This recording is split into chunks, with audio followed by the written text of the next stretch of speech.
Let's use DMGT as an example here. Our rate of spending of technology development spend has gone from, I think we spent in aggregate something like £50 million, capitalised £50 million over the 5 years to 2010, and the next 5 years we'll have capitalised and spent about £300 million, in excess of £300 million over a 5-year period. So an enormous acceleration in spend to keep up with competition and to develop our products and just to innovate stronger and harder than ever before. The CFO, that puts challenges and responsibilities on the CFO to ensure we're spending the money wisely and to get involved in the debate as well and understand what is it that we're building with this software, why are we building it, what is it going to add for us, and what does the payback look like. As with any sort of investment appraisal, does this spend make sense, and is it the most effective way to spend the money? There's another topic that's come up now on the horizon, which is a brand new one for me, that and for many CFOs it will be, was the notion of measuring your technology debt.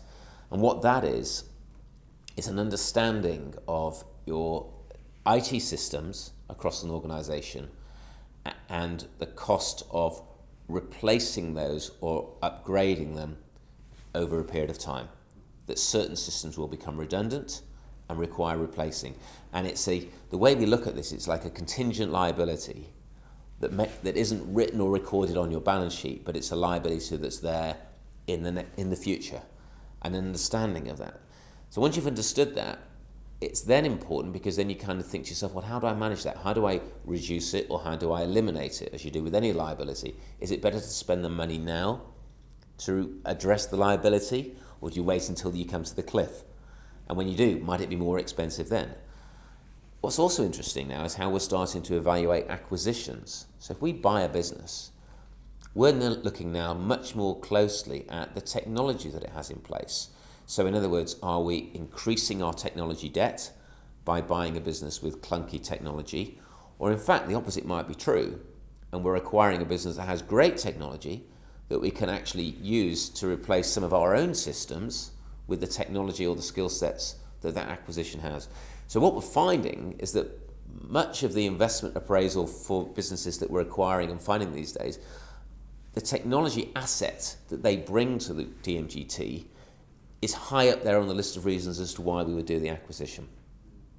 And it's not just about the product or the revenue streams or the profits or whatever. It's like what technology capability or skill set or sort of asset base it brings to DMGT. So there's a myriad of ways that technology is affecting us, and it's a case, I think, for CFOs of having to learn fast. One CTO gave me very good advice. He said, I wish you and others would ask more of the simple questions, and asking why and how and what, and not accept our answers, because technology is that sort of space where otherwise jargon can be used, and there's too accepting of an environment.